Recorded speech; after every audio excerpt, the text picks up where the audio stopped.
वरती आले, एक आसन टाकलं आणि आसन टाकून भगवान परमात्म्याला हात जोडले, भगवान परमात्म्याचं स्मरण केलं आणि वेदव्यासांनी बघता बघता बघता त्या ठिकाणी 18,000 श्लोकाची निर्मिती केली. किती?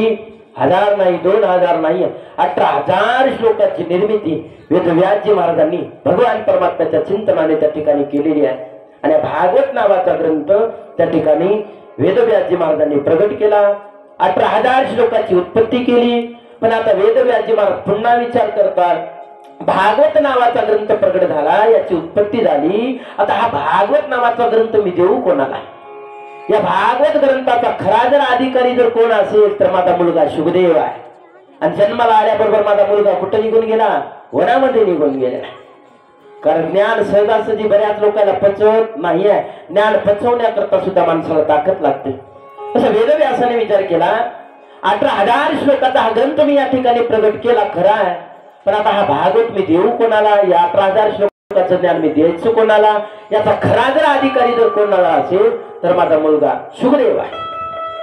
पण माझा शुकदेव नावाचा मुलगा माझ्या जवळ नाही आहे. जन्माला आल्यानंतर कायमच्या मनाच्या दिशेने निघून गेला. काय करावं? आता पुन्हा एकदा व्यासांना चिंता वाटायला लागली. भागवत देऊ कोणाला? हा ग्रंथ द्यायचा कोणाला? याची संहिता मी कोणाला? पुन्हा एकदा चिंता वाटायला लागली. पुन्हा एकदा जीवनामध्ये टेन्शन आलं. एक वेळच्या प्रसंगात वेदव्यासजी महाराज आपल्या आश्रमामध्ये बसलेले आहेत आणि काही शिष्य मंडळ पाठ घेण्याकरता त्या ठिकाणी आलेली होती. वेदव्यासांनी काय केलं? 18,000 श्लोकामधले काही 2 निवडून श्लोक काढले आणि आपल्या 2 शिष्यांना त्या ठिकाणी बोलवलं. आणि 18,000 श्लोकांमधले वेदव्यासांनी 2 श्लोक आपल्या शिष्याला पाठ करण्याकरता दिले. हे 2 श्लोक लिहून घ्या आणि उद्या सकाळी गुरुकुलामध्ये पाठामध्ये येत असताना सर्वांनी मुखपाठ बनवून दाखवायचे. 18,000 श्लोकामधले 2 श्लोक बाजूला काढले. आपल्या 2 शिष्यांना एक श्लोक म्हणण्याकरता दिलेले आहे. दोन्ही शिष्यांनी आपापल्या कागदावरती एक तो श्लोक लिहून घेतला. तो कागद आपल्या खिशामध्ये घेतला. वनामधून जंगलामधून अरण्यामधून फिरायला लागले. वनामधून अरण्यामधून ज्या रस्त्यानं जात होते त्या रस्त्यानं जात असताना त्या शिष्यांनी विचार केला, गुरुजींना आपल्याला पाठ करण्याकरता श्लोक दिला, आपण तो श्लोक म्हणला पाहिजे, त्याचं जरा वाचन केलं पाहिजे. एक शिष्य असा पुढे पुढे रस्त्यानं जात होता. त्या रस्त्यानं ते 2 जण जात होते. त्या रस्त्याच्या कडेला एक गुफा होती आणि त्या गुफेमध्ये माझे शुकदेवजी महाराज समाधी अवस्थेमध्ये लीन आहे. दोन्ही डोळे बंद करून साधनेमध्ये लीन होते. या शिष्यांना माहित नव्हतं. त्या रस्त्यानं जात होते. त्या रस्त्याच्या कडेला गुफा होती. पहिल्या शिष्यानं तो खिशामधला कागद काढला आणि तो श्लोक वाचायला लागला. वाचता वाचता वाचता पुढे पुढे जायला जात असताना ज्या रस्त्याच्या कडेला गुफा होती त्याच गुफेजवळ थांबला. त्याने खिशामधला तो कागद काढला आणि आपल्या गुरुजींना पाठ करण्याकरता जो दिलेला श्लोक होता तो दिलेला श्लोक त्या ठिकाणी वाचायला लागलेला आहे. कि बरहा पीडम नटवर वपो कर्णयोग विप्रदवासर कनकपीशं वैजयन्ती च मानम् रन्धानवेनुरधर सुदया स्फूरयन्नो परुन्दे वृन्दारण्यं सपदरमणं प्राविशद्गीतकीर्तिभिः वृन्दारण्यं सपदरमणं प्राविशद्गीतकीर्तिभिः. तो श्लोक दिलेला गायला. बरहा पीडम नटवरवपु कर्णयो कर्णिकारम. या श्लोकाचा अर्थ काय होतो? या श्लोकामध्ये माझ्या देवाच्या रूपाचं वर्णन केलेलं आहे, स्वरूपाचं वर्णन केलेलं आहे. भगवान परमात्मा कसा आहे? बरहा पीडम नटवरवपु. डोक्यावरती मोरमुकुट धारण केलेला आहे, गळ्यामध्ये वैजयंती माळा धारण केलेल्या आहे आणि सुंदर अशा माझ्या भगवान परमात्म्याच्या स्वरूपाचं वर्णन या श्लोकाद्वारे करतात. या श्लोकाचा आवाज माझ्या शुकदेवांच्या कानावरती पडला. शुकदेवचे जागे झाले, दोन्ही डोळे उघडले. पण जगामध्ये एवढा दिसायला सुंदर कोण आहे? उठून उभे राहिले, गुफेच्या बाहेर यायला लागले. पण पुन्हा विचार केला, या जगामध्ये फक्त देव दिसायला सुंदर नाही आहे. ज्या भगवान परमात्म्याने माणसांची निर्मिती केली, या ब्रह्मांडाची निर्मिती केली, हे ब्रह्मांड सुद्धा दिसायला खूप सुंदर आहे. एकटा देव दिसायला सुंदर नाही. विचार करा, ज्या भगवान परमात्म्याने एवढी चांगली सृष्टी निर्माण केली, एवढी देखणी सृष्टी निर्माण केली, तो भगवान परमात्मा दिसायला काही कमी सुंदर असेल?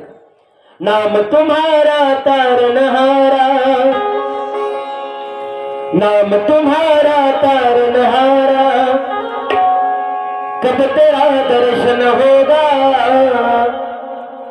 जिसकी रचना इतनी सुंदर, वो कितना सुंदर होगा, वो कितना सुंदर होगा, वो कितना सुंदर होगा। जिसकी रचना है इतनी सुंदर, वो कितना सुंदर होगा, वो कितना सुंदर होगा। नाम तुम्हारा तारनहारा, तुम्हारा तारनहारा, नाम तुम्हारा तारनहारा, तुम्हारा तारनहारा, जब तेरा दर्शन होगा, तेरा दर्शन होगा। जिसकी रचना इतनी सुंदर, वो कितना सुंदर होगा, वो कितना सुंदर होगा, वो कितना सुंदर होगा। जिसकी रचना इतनी सुंदर, वो कितना सुंदर होगा, वो कितना सुंदर होगा, वो कितना सुंदर होगा। तो भगवान परमात्मा दिसायला किती सुंदर आहे. नाम तुम्हारा तारनहारा, कब तेरा दर्शन होगा, जिसकी रचना इतनी सुंदर, वो कितना सुंदर होगा, वो कितना सुंदर होगा. शुकदेवांनी विचार केला, ज्या भगवान परमात्म्यानं एवढी सृष्टी चांगली निर्माण केली, एकटा भगवान परमात्मा दिसायला सुंदर नाहीये, या जगातली लोक सुद्धा दिसायला सुंदर आहेत. मला बघता बघता बघता वेळ निघून जायला लागली. एक वेळचा प्रसंग, पहिल्या शिष्याला तो श्लोक गायला, तो रस्त्याला निघाला. आता दुसरा शिष्य माग माग माग जात होता. दुसऱ्या शिष्याला सुद्धा तो दिलेला श्लोक कागद बाहेर काढला, हातामध्ये घेतला, वाचत जायला लागला. तो सुद्धा त्याच रस्त्यावरती आला, ज्या रस्त्याच्या कडेला गुफेमध्ये शुकदेवजी महाराज ध्यानस्थ बसलेले. तो शिष्य त्या ठिकाणी आला, त्यानं सुद्धा तो श्लोक बाहेर काढला, कागद बाहेर काढला आणि वाचायला लागलेला. तो श्लोकाचं वर्णन त्या ठिकाणी महाराज करताय. अहो बकीयं स्तनकालकूटं जिघांसयापायदप्रसाद लेभे गतिं दातृजुतान्ततन्यं किकं वादयालं शरणं व्रजे, किकं वादयालं शरणं व्रजे. अभोवकीयं स्तनकालकूटं जिघ्रांसयापायदप्रसाद लेभे गतिं दातृजुतान्ततन्यं खं वादयालं शरणं व्रजेम. या दुसऱ्या श्लोकामध्ये माझ्या भगवान परमात्म्याच्या उदारतेचं वर्णन केलेलं आहे. कशाचं? भगवान परमात्म्याच्या उदारतेचं वर्णन केलेलं आहे. हा श्लोक जेव्हा शुकदेवांच्या कानावरती पडला, आता पुन्हा एकदा दोन्ही डोळे उघडले, पळत पळत बाहेर आले. कारण का, या जगामध्ये एवढा जर दयालू जर कोण जर असेल तर तो फक्त आणि फक्त माझा भगवान परमात्मा आहे. महाराज भगवान परमात्मा, जी पुतना माझ्या भगवान परमात्म्याला मारण्याकरता असताना मध्ये कालकूट नावाचं विष धारण करून आलेली होती, पुतना देवाला मारण्याकरता आली होती, तरी सुद्धा माझ्या भगवान परमात्म्यानं हा विचार केला काय, की भगवान परमात्म्याने विचार केला होता, माझी आई मेल्यानंतर मी जी गती माझ्या आईला देणार आहे, ती सर्वात अगोदर गती माझ्या देवानं कोणाला दिली? मारायला आलेल्या पुत्नीला दिलेली आहे. महाराज, जी पुतना देवाला मारण्याकरता आलेली होती, त्या पुतनेचा उद्धार माझ्या भगवान परमात्म्याने केला. महाराज, एवढा या जगामध्ये उपकारी आणि दयाळू जर कोण असेल तर एक तर संत आणि दुसरे आहेत भगवंत. महाराज, बरीच लोक केलेल्या उपकाराची जाणीव ठेवतीलच का नाही सांगता येणार नाही आहे. एखाद्या माणसावरती जर तुम्ही जर उपकार जर केला, बरीच लोक उपकाराची भाषा उपकाराने फेडत नाही, बरीच लोक उपकाराची परतफेड अपकाराने परतफेड करतात. महाराज लक्षात द्या, बरीच लोक उपकाराची भाषा उपकाराने फेडत नाहीये, बरीच लोक अपकाराने त्याची परतफेड करत असतात. त्यावेळी शुकदेवांच्या कानावरती हा अर्थ पडला. शुकदेवांना मोठा आनंद वाटायला लागला. या जगामध्ये एवढा जर दयाळू जर कोण असेल तर तो फक्त आणि फक्त माझा भगवान परमात्मा श्याम सुंदर त्या ठिकाणी दयाळू आहे. आता मात्र शुकदेवजी महाराज पळत पळत बाहेर आले. त्या शिष्यांची अशी वाट अडवली. म्हणले थांबा. म्हणले काय? म्हणले महाराज तुमचं नाव काय? म्हणले माझं नाव शुकदेव आहे. म्हणजे आता जे तुम्ही जे श्लोक आले हे श्लोक नेमकं तुम्हाला कोणी दिले? म्हणजे आमच्या गुरुजीनं दिले. म्हणजे तुमच्या गुरुजीचं नाव काय? म्हणजे आमच्या गुरूंचं नाव वेदव्यासजी आहे. वेदव्यासजी म्हटल्यानंतर हा शब्द ऐकला शुकदेवांना मोठा आनंद वाटायला लागला. म्हणजे हे वेडानो, अरे ते तुमचे गुरुजी असतील पण ते तर माझे बाबा आहेत. मग सांगा तुमच्या गुरुजी जवळ एवढे 2 श्लोक आहेत का आणखीन काही श्लोक आहे? म्हणजे महाराज आमच्या गुरुजीजवळ एवढे 2 श्लोक नाहीत, 18,000 श्लोक आहेत. किती? 18,000 श्लोक आहेत. हे 2 श्लोक आम्हाला पाठ करण्याकरता दिले. व्यास आवाज ऐकला, शुकदेवांना मोठा आनंद वाटायला लागला. आता बघा महाराज किती गोड प्रसंग आहे. त्यावेळेस शुकदेवजी महाराज जन्माला आले. जन्माला आल्यानंतर वनाच्या दिशेला पळायला लागले. हे पुत्र बाळा थांब थांब म्हणून कोण मागे लागले होते? वडील मागे लागलेले होते. आता तोच मुलगा वेदव्यासांचं नाव ऐकल्यानंतर बाबा बाबा म्हणून कोणाच्या मागे लागायला लागला? आपल्या वडिलाच्या मागे लागायला लागले. बाबा बाबा म्हणून त्या ठिकाणी शुकदेवजी महाराज पळत पळत आले. शुकदेवजी महाराजांनी आपल्या वडिलाला वेदव्यासांना बघितल्याबरोबर कडकडून मिठी मारली. आपल्या वडिलाचं आपल्या बाबांचं त्या ठिकाणी दर्शन घेतलं. म्हणले बाबा या भागवताचं ज्ञान तुम्ही मला दिलं पाहिजे. बापाचं मन भरून आलं, वेदव्यासांचं मन भरून आलं. वेदव्यासांनी सांगितलं म्हणले बाळा या जगामध्ये या भागवताचा खरा जर अधिकारी जर कोण असेल तर बाळा या भागवताचा खरा जर अधिकारी जर कोण असेल तर तो फक्त आणि फक्त तू आहेस बाळा. आता हे 18,000 श्लोकाचं ज्ञान माझ्या वेदव्यासजी महाराजांनी या भागवताचं ज्ञान कोणाला दिलं? शुकदेवजी महाराजांना समर्पित केलेलं आम्हाला. 18,000 श्लोकाचं ज्ञान वेदव्यासाने आपल्या लेकराला शुकदेवजी महाराजांना दिलं. पण 88,000 श्लोकाधिक ऋषींनी प्रश्न केला म्हणजे हे सुजी महाराज मग याच भागवताचं ज्ञान वेदव्यासांनी आपल्या मुलाला शुकदेवजींना दिलं. मग आम्ही असं ऐकलंय की याच भागवताचं ज्ञान हीच भागवत कथा शुकदेवजी महाराजांनी कुणाला सांगितली होती? कुणाला? त्या राजा परीक्षितीला. मग या शुकदेवजी महाराजांनी राजा परीक्षितीला ही कथा का सांगितली? आम्ही असं ऐकलंय राजा परीक्षितीने एका साधूचा अवमान केलेला होता. राजा परीक्षितीला एका साधूने श्राप दिला की येत्या 7 दिवसामध्ये तुला तक्षक नावाचा सर्प त्या ठिकाणी दंश करेल. मग दिलेला श्राप काय होता ते काय कथा? 88,000 श्लोकाधिक ऋषींनी त्या ठिकाणी हात जोडून विनंती केली. म्हणले महाराज मग वेदव्यासांकडून या भागवताचं ज्ञान त्यांच्या लेकरांनी शुकदेवांनी आत्मसात करून घेतलं. मग आम्ही हीच कथा अशी ऐकली की या भागवताचं ज्ञान माझ्या शुकदेवजी महाराजांनी कोणाला दिलेलं आहे? आपल्या लेकराला. कोणाला? शुकदेवांना दिलं. हीच शुकदेवांनी कथा कोणाला सांगितली? राजा परीक्षितीला. मग हा राजा परीक्षिती कोण आहे? राजा परीक्षितीला काय शाप होता? कुठल्या कुळामध्ये जन्माला आला? काय तो प्रसंग आहे? इथं थोडासा महाभारतामधला प्रसंग येतो, द्रौपदीचा प्रसंग आहे. आणि त्यांच्यानंतर पांडवांचं स्वर्गारोहण आणि त्यांच्यानंतर परीक्षितीचा जन्म, कलियुगाचं वर्णन आणि नंतर परीक्षितीला श्राप. हा कथाभाग खूप मोठा आहे. अर्ध्या तासामध्ये हा कथाभाग काही पूर्ण होणार नाहीये आणि मला पुढच्या गावाला आणखीन कथा सांगता करण्याकरता जायचं आहे. आणि याच ठिकाणी आजच्या या दुसऱ्या दिवसाच्या कथासत्राला आपण या ठिकाणी पूर्णविराम देतो. उद्यापासून ठीक 1 ते 4 म्हणजे 1 ते 4 आपली कथा ठरल्याप्रमाणे नियमित प्रमाणे होणार आहे. याची सर्वांनी दक्षता घ्यावी. उद्यापासून 1 ते 4 होणार आहे. जर तुमची जर विनंती जरी अर्धा तास वाढवा तरी अर्धा तास उद्यापासून मी सुद्धा वाढवायला तयार आहे. 2 दिवसाची भरपाई उद्या 4 दिवसामध्ये मी करणार आहे. याच्यामध्ये शंका नाही आहे. थोडी अडचण होती. आता पुढे एक रामकथेची सांगत आहे. त्या सांगते करता उशीर होते कारण तुम्ही आम्हाला समजून घेतलं पाहिजे. मला ते तुम्ही जर आम्हाला समजून जर घेतलं तर आम्ही कार्यक्रम करू शकत नाही. आता तुम्ही समजूतदार आहे पण तिकडले लोक थोडं समजून घेत नाहीत ना. म्हणून थोडंसं आता याच ठिकाणी आपण या द्वितीय दिवसाच्या कथासत्राला या ठिकाणी पूर्णविराम देतो. उद्यापासून 1 ते 4 म्हणजे 1 ते 4 कथा होणार आहे. याची सर्वांनी दक्षता घ्या. गोपाल कृष्ण भगवान की जय. बोले शुकदेव भगवान की जय. श्रीमद भागवत महापुराण की जय. चला आरतीचे यजमान आरती करण्याकरता पुढे आजूबाजूला बसलेले सर्वांनी आरती करण्याकरता आपापल्या जागेवरती उठून उभं राहायचं. चला आजूबाजूला बसलेले मंडपामध्ये सगळ्यांनी आरती करण्याकरता आपापल्या जागेवरती उठून उभं राहायचं. ज्यांच्या पायामध्ये चपला असतील, वाहनं असतील त्यांनी आपापली वाहनं बाजूला काढून ठेवायची आणि आरती करण्याकरता सर्वांनी उठून उभं राहायचं.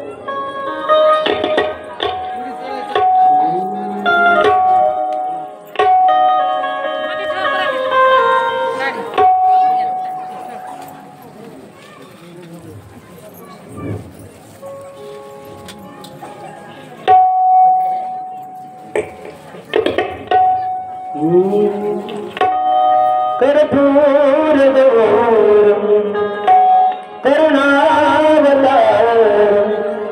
संसार सारम भुजगेन्द्रहारम सदा वसंतम हृदयारविंदं भवं भवानी सहितं नमामि भवं भवानी सुरहितं नमामि जय हो जय श्री भागवता आरती करू तुझ्या भगवंता जय हो जय श्री भागवता आरती करू तुझ्या भगवंता श्री शुक मुनीने परम भक्तीने नाना बहिने गायले जगा हरिचरिता आरती करू तुझ्या भगवंता जय हो जय श्री भागवता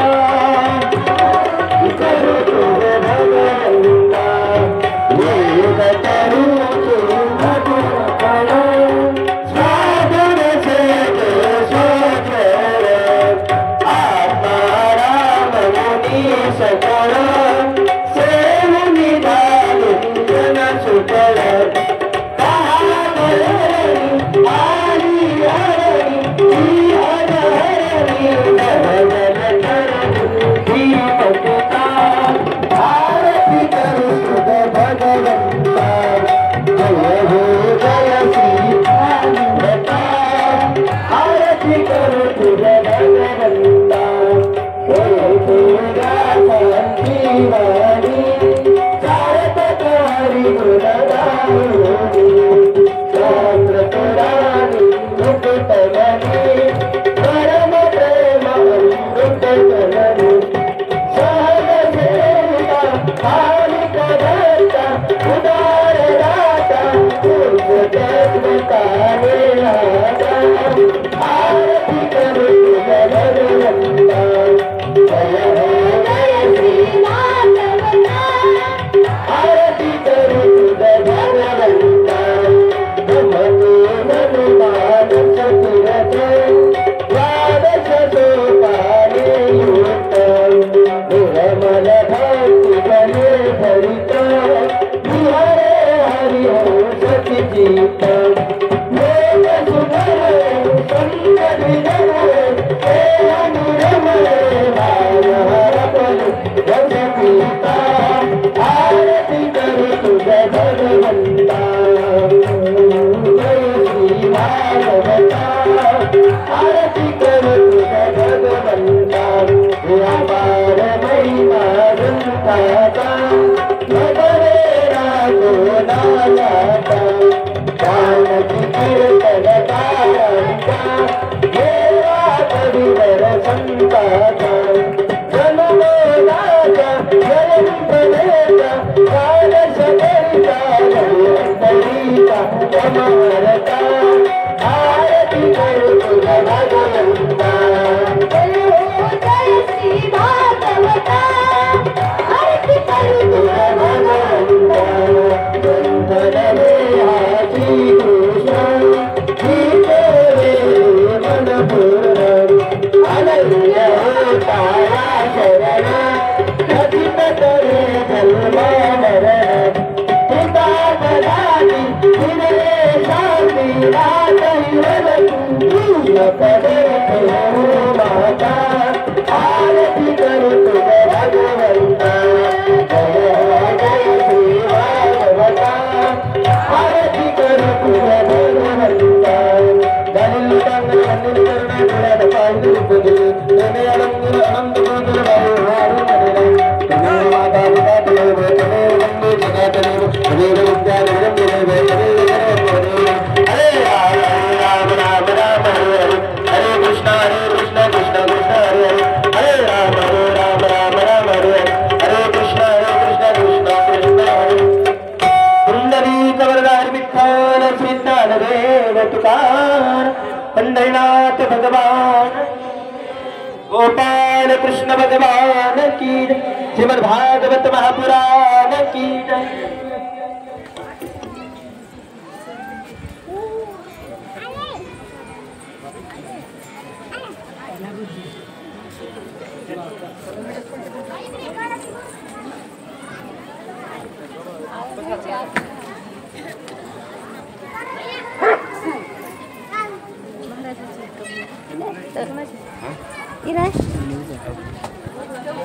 टाकायची का तिकडं? चला घ्या मी आरतीत लावतो.